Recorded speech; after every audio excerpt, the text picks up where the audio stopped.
ಮಾದೇವ ಕನ್ನಡ ಚಲನಚಿತ್ರ ಯಶಸ್ವಿ ಪ್ರದರ್ಶನದ ಹಿನ್ನೆಲೆಯಲ್ಲಿ ನಾಯಕ ನಟ ವಿನೋದ್ ಪ್ರಭಾಕರ್ ಹಾಗೂ ನಿರ್ದೇಶಕ ನವೀನ್ ರೆಡ್ಡಿಯವರು ಹಾಸನಕ್ಕೆ ಭೇಟಿ ನೀಡಿದ್ದರು.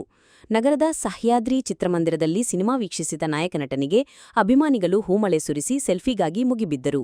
ಚಿತ್ರದ ಯಶಸ್ಸಿಗೆ ಸಂತಸ ವ್ಯಕ್ತಪಡಿಸಿದ ಚಿತ್ರತಂಡ ಜನರ ಪ್ರೀತಿಗೆ ಧನ್ಯವಾದ ತಿಳಿಸಿತು. ಮಡೆನೂರು ಮನು ಎಂಬಾತ ಹಿರಿಯ ನಟರ ಬಗ್ಗೆ ಅವಹೇಳನಕಾರಿಯಾಗಿ ಮಾತನಾಡಿರುವ ಬಗ್ಗೆ ಪ್ರತಿಕ್ರಿಯಿಸಿದ ಅವರು, ನಾನಿನ್ನೂ ಆ ಹೇಳಿಕೆ ಕೇಳಿಲ್ಲ. ಒಂದು ವೇಳೆ ಮಾತನಾಡಿದ್ದರೆ ಅದು ಖಂಡಿತ ತಪ್ಪು. ಕನ್ನಡ ಚಿತ್ರರಂಗವನ್ನು ಕಟ್ಟಿ ಆಳಿದ ಹಿರಿಯರಿಗೆ ಗೌರವ ಕೊಡಬೇಕು. ಬೇರೆಯವರ ಬಗ್ಗೆ ತಪ್ಪಾಗಿ ಮಾತನಾಡುವುದು ಸರಿಯಲ್ಲ ಎಂದರು. ಕನ್ನಡ ಚಿತ್ರಗಳಿಗೆ ಮಾಲ್ಗಳಲ್ಲಿ ಸೂಕ್ತ ಪ್ರದರ್ಶನ ಸಮಯ ಸಿಗದಿರುವ ಬಗ್ಗೆ ವಿನೋದ್ ಪ್ರಭಾಕರ್ ಅಸಮಾಧಾನ ವ್ಯಕ್ತಪಡಿಸಿದರು. ಸಿಂಗಲ್ ಸ್ಕ್ರೀನ್ನಲ್ಲಿ ನಮಗೆ ಯಾವ ತೊಂದರೆಯೂ ಇಲ್ಲ. ಆದರೆ ಮಾಲ್ಗಳಲ್ಲಿ ಒಂದು ವಾರ ಶೋ ಕೊಟ್ಟು ಗುರುವಾರದೊಳಗೆ 3 ಶೋಗಳನ್ನು ಕ್ಯಾನ್ಸಲ್ ಮಾಡಿದ್ದಾರೆ.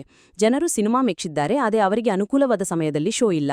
ಹಿಂದಿ ಸಿನಿಮಾಗಳಿಗೆ ಪ್ರಾಮುಖ್ಯತೆ ನೀಡಿ ಕನ್ನಡ ಚಿತ್ರಗಳನ್ನು ಕಡೆಗಣಿಸಲಾಗುತ್ತಿದೆ ಎಂದು ಆರೋಪಿಸಿದರು. ಸರ್ಕಾರದ ಕನ್ನಡ ಚಿತ್ರಗಳಿಗೆ ಸಂಬಂಧಿಸಿದ ಕಾನೂನು ಜಾರಿಗೆ ಬಂದರೆ ಕನ್ನಡ ಚಿತ್ರರಂಗಕ್ಕೆ ಮತ್ತಷ್ಟು ಬಲ ಬರುತ್ತದೆ ಎಂದು ಅವರು ಒತ್ತಿ ಹೇಳಿದರು. ಮಾದೇವ ಚಿತ್ರದ ಯಶಸ್ಸು ಮತ್ತು ಜನರ ಪ್ರೀತಿಗೆ ಚಿತ್ರತಂಡ ಕೃತಜ್ಞತೆ ಸಲ್ಲಿಸಿದ್ದು, ಕನ್ನಡ ಚಿತ್ರರಂಗದ ಬೆಳವಣಿಗೆಗೆ ಮೊದಲನೇದಾಗಿ ಎಲ್ಲ ಅಭಿಮಾನಿ ದೇವರುಗಳಿಗೆ ಹೃತ್ಪೂರ್ವಕ ಧನ್ಯವಾದಗಳು ಸರ್. ಅಂದರೆ ಅವ್ರ ಪಾದಕ್ಕೆ ನಾನು ಎಷ್ಟು ಸಲ ನಮಸ್ಕಾರ ಮಾಡಿ ಧನ್ಯವಾದಗಳು ಹೇಳಿದ್ರು ಸಾಲದು. ಯಾಕಂದರೆ ನಾನು ಮೊದಲನೇ ಸಿನಿಮಾ 2002ರಲ್ಲಿ ದಿಲ್ ಅಂತ ಸಿನಿಮಾ ರಿಲೀಸ್ ಆಗುತ್ತೆ.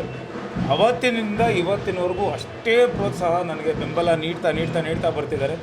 ಪ್ರತಿ ಸಲನೂ ನನ್ನ ಹತ್ರ ಕೇಳ್ತಿದ್ದೇನು ಅಂದರೆ ಒಂದು ಒಳ್ಳೆ ಸಿನಿಮಾ ಮಾಡಿ, ಒಂದು ಒಳ್ಳೆ ಡೈರೆಕ್ಟ್ರು ಅಥವಾ ಒಳ್ಳೆ ಕಥೆ ಒಂದಕ್ಕೆ ಬನ್ನಿ, ನಾವೆಲ್ಲ ತುಂಬ ಪ್ರೋತ್ಸಾಹ ಕೊಡ್ತೀವಿ ಅಂತಿದ್ರು.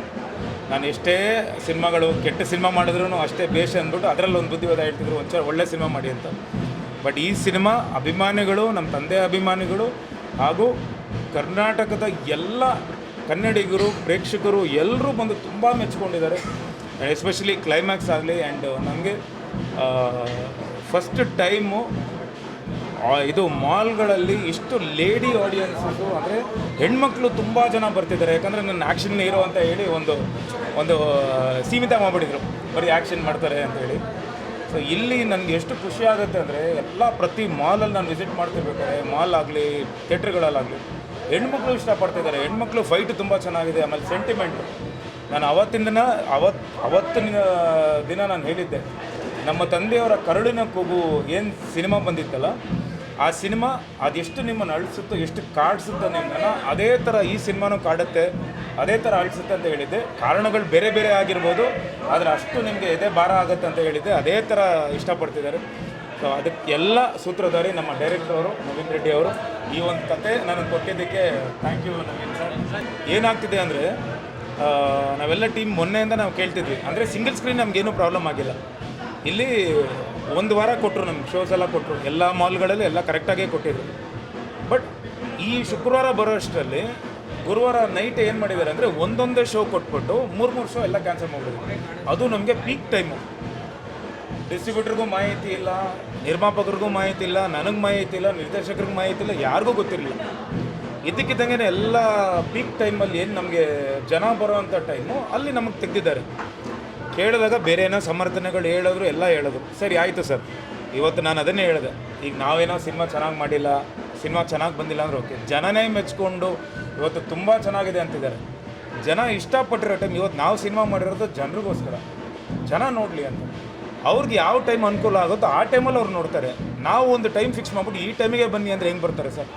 ಅದು ಒಂದೊಂದೇ ಶೋಸ್ ಕೊಟ್ಟಿದ್ರು. ಅದಾದಮೇಲೆ ನಾವು ಏನಕ್ಕೆ ಹೋಗಿದ್ವಿ ಅಂದರೆ, ನಮ್ಮ ಕನ್ನಡ ಸಿನಿಮಾಗಳಿಗೆ, ನನ್ನ ಸಿನಿಮಾ ಅಂತಲ್ಲ, ಕನ್ನಡ ಸಿನಿಮಾಗಳಿಗೆ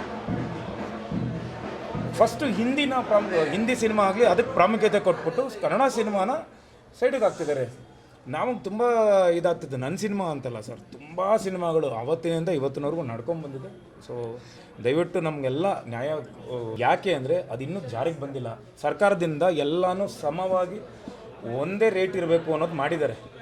ಅದು ಇನ್ನೂ ಜಾರಿಗೆ ಬಂದಿಲ್ಲ. ಯಾವಾಗ ಜಾರಿಗೆ ಬರುತ್ತೋ ಅವತ್ತು ಕನ್ನಡ ಸಿನಿಮಾ ಆಗಲಿ 150 ರೂಪಾಯಿ 110 ರೂಪಾಯಿ ಆಗುತ್ತೆ. ಹಿಂದಿ ಸಿನಿಮಾನೂ ಅದೇ ರೇಟಿಗೆ ಬರುತ್ತೆ. ಅವತ್ತು ನಮಗೆ ಕನ್ನಡ ಸಿನಿಮಾಗೆ ಬೆಲೆ ಸಿಗುತ್ತೆ ಸರ್. ಅದು ನಾನಿನ್ನೂ ಕೇಳಿಸ್ಕೊಂಡಿಲ್ಲ ಸರ್. ಅಂದರೆ ಅದು ನಾನು ಬೇರೆಯವ್ರ ಬಗ್ಗೆ ಮಾತಾಡೋದು ತಪ್ಪಾಗುತ್ತೆ ಖಂಡಿತ.